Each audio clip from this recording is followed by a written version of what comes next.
finally, the core band is up here. Yes, this is it. So it's great to be up here. It's a big crowd tonight. It's a huge crowd. So huge. I was driving in tonight, and I was very surprised because I saw the parking lot was full, and I said, it was very inconsiderate of Lifelong Learning to schedule a Jeffrey Morton lecture. And it turns out you're all here for us, which is amazing because this isn't even in the season, right? We've already had Easter and Passover, so this is sort of out of the season. So, you know, for example, how many snowbirds are out here? Okay, all right, really? Wow. And I know there's probably even more because some snowbirds know that if they raise their hand that somebody might not like it. So put your hand down. They don't like us with snowbirds. Don't admit to being a snowbird. It's kind of a secret. So, but it's great. There's snowbirds here. So I think we should get this show started by paying a tribute to the snowbirds who add so much to our community, right? Everybody who lives here. Right. Can't make a living without them. Our very polite audience. All right. Yeah, right. We'll disabuse you of that. Okay. All right. Let's go. Right. Feel free to sing along. If there's a part of the song you know, sing along. Here it goes. A packed up car is riding low on 95. They're driving slow. Hello, snowbirds. The clubhouse is always there for you. The golf is sweet and the mahjong too. Hello, snowbirds. No one here wears coats or plows their driveways, and the sleet, it never comes down sideways. A deal of cards, they're here to stay, not New Yorkers until it's May. Snowbirds, hello. Now, I know you're going to find this next part a little bit surprising, but I am actually responsible for making a snowbird leave this area, and I feel terrible about it.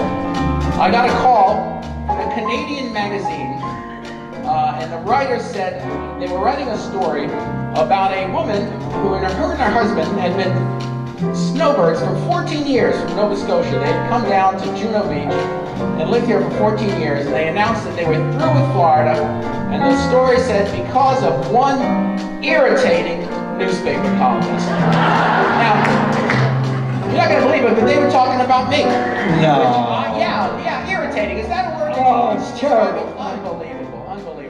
Yeah, they said it was irritating. I said, well, exactly, what's the problem? And she said that the woman said that I pick on snowbirds all the time. And I explained to her that I am the president of the Citizens Against Virtually Everything. I have a long list of people I have to write about because they deserve to be written about. And snowbirds are only, if I'm lucky, once or twice a year I can write about them because I have to write about so many other people that annoy me. So I can't see why I'm singled out snowbirds to the point where this woman would leave.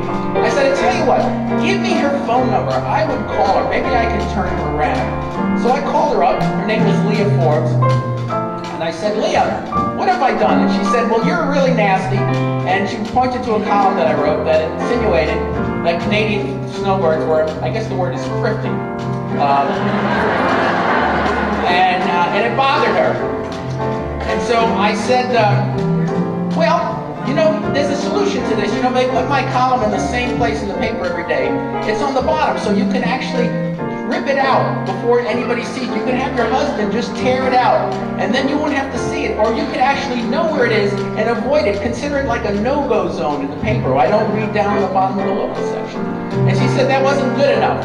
And she wanted me to apologize, and it didn't matter, she was going to move. And I said, well, why are you going to move from Florida? The paper only circulates from Fort Pierce down to Boca Raton, and as far west as Belle Glade. You can move to another part of Florida and miss me completely. She said, no, I'm leaving the whole state.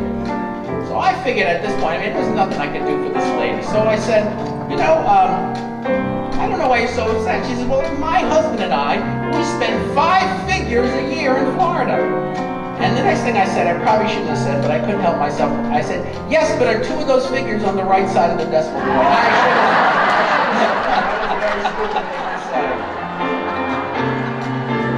Spending days out by the pool, where 70 degrees is considered cool.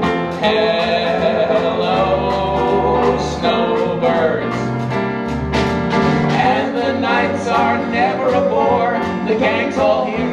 Jersey Shore. Hello, Snowbird. No one here wears coats or plows their driveways, and the sleet, it never comes down sideways. Needle the cars, we're here to stay, not Canadians until next May. Snowbirds, hello. Now, you know how you can tell when the snowbird season is over? Scientifically, this is the best way to tell. Not go to 95 and look at the license plates. It's a much better way. What you do is you go to Publix, you go to the customer service counter. Yeah, stand there and wait for a while. If it's the end of snowbird season, it won't take long before you see a 70-year-old man walk up with a cardboard box in his hand.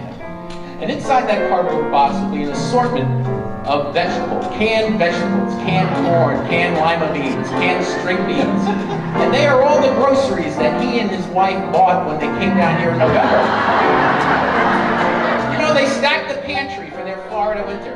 And of course, nobody eats canned vegetables. You just have that just in case. It always sounds like a good idea. Let's get some canned vegetables. And then April and May comes around and you say, are we schlepping these canned vegetables all the way back to Canada or to New York or to Massachusetts? And they say, I got a better idea. Let's see if Publix will take them on a return. And so Publix is inundated with all these snowbirds returning their canned vegetables. That's how you can tell when snowbird season ends. That's true. And one day up north there'll be no wind.